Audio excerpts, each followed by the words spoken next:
Hello guys, mentor Sunil, Aastha speech and hearing care का YouTube channel. और बात हो रही है ऑटिज्म एडीएचडी के प्रैक्टिस चैलेंजेस के बारे में कि जब आप प्रैक्टिस करवाना शुरू करते हैं तो कौन कौन से चैलेंजेस को आप फेस करते हैं। जल्दी से चैनल को सब्सक्राइब कीजिए, लाइक कीजिए, शेयर कीजिए, दोस्तों में फैला दीजिए। और मुझसे कंसल्ट करना चाहते हैं, इंडियन कंसल्टेशन 1000, इंडिया के बाहर से कंसल्ट करना चाहते हैं 2000 रुपीज़ अकाउंट में ट्रांसफ़र आपको करने पड़ते हैं। और नंबर क्या है सबको पता है, अभी बाहर आपको थंबनेल में भी नंबर मिल जाता है 8168790299, 8168790299। ये इंडिया का नंबर है। इंडिया के बाहर से अगर कॉल कर रहे हैं तो 0091 इंडिया का ISD कोड लगाना बिल्कुल मत भूलिए। तो बात कर रहे हैं प्रैक्टिस चैलेंजेस के बारे में। मैंने पिछली बार आप लोगों को बताया था, समझाया था कि आपको गिव अप नहीं करना है, क्योंकि इस तरह के बच्चे, मैंने पहले भी बात की, ये सब समझते हैं, अपनी सारी ज़रूरत के काम कर लेते हैं, लेकिन जब आप इनको बुलाने की कोशिश करते हैं तो आपकी बिल्कुल नहीं सुनते हैं। तो ये बच्चे एक तरह से ब्लफ मास्टर बोलते हैं इनको, कि बहुत धोखेबाज होते हैं और आप लोगों को चीट करने की कोशिश करते हैं, क्योंकि सब कुछ जो भी इनके आसपास हो रहा है, दे आर इंटरप्रेटिंग एवरीथिंग, वो सब कुछ समझ रहे हैं, लेकिन वो आपके सामने ऐसे बन जाते हैं कि they are dumb, they don't want to understand, they can not attend to you, क्योंकि उन्हें कुछ समझ में नहीं आ रहा।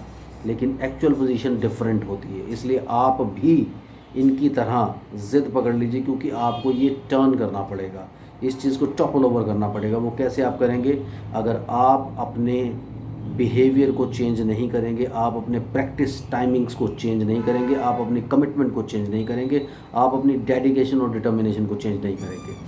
नॉर्मली क्या होता है कि ये इतना रेजिस्ट करते हैं, लेटते हैं, चिल्लाते हैं, रोते हैं, सांस रोक लेते हैं जब आप इनको प्रैक्टिस करवाने की कोशिश करते हैं।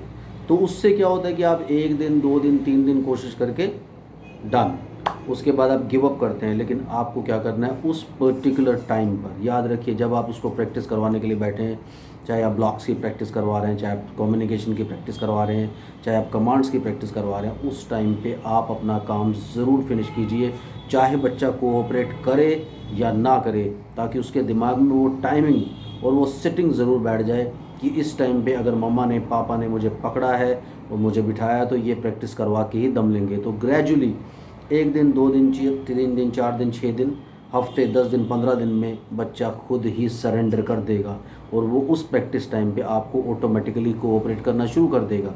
तो उसकी कंडीशनिंग करवाना बहुत इंपॉर्टेंट है। तो उस टाइम पे बिल्कुल मत गिव अप कीजिए और ज़रूर प्रैक्टिस करवाइए। और ये प्रैक्टिस चैलेंजेस सभी के साथ आते हैं।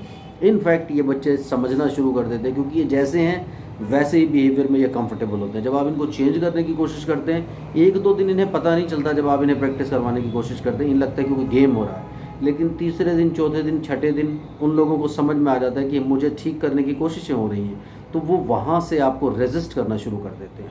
तो उनके रेजिस्टेंस को आपको ओवरकम करना है, उसको ओवर पावर करना है आप लोगों को। तो उस टाइम पे आप रेजिस्टेंस को ओवर पावर कीजिए, लगातार प्रैक्टिस करवाइए। आई एश्योर यू कि 10 दिन में, 15 दिन में या महीने भर में जब आप हिम्मत नहीं हारेंगे तो ऑटोमेटिकली बच्चा आपको कोऑपरेट करने लगेगा। और जब वो कोऑपरेट करने लगेगा तो वो आपकी कमांड्स में आएगा, वो आपकी कमांड्स में आएगा तो उसका बिहेवियर ऑटोमेटिकली चेंज होगा। तो गिव अप मत कीजिए और प्रैक्टिस करते रहिए और ऐसे ही देखते रहिए आस्था स्पीच एंड हियरिंग केयर। आज के लिए इतना ही, जल्दी ही अगले वीडियो में आपसे फिर मुलाकात होगी। Bye bye.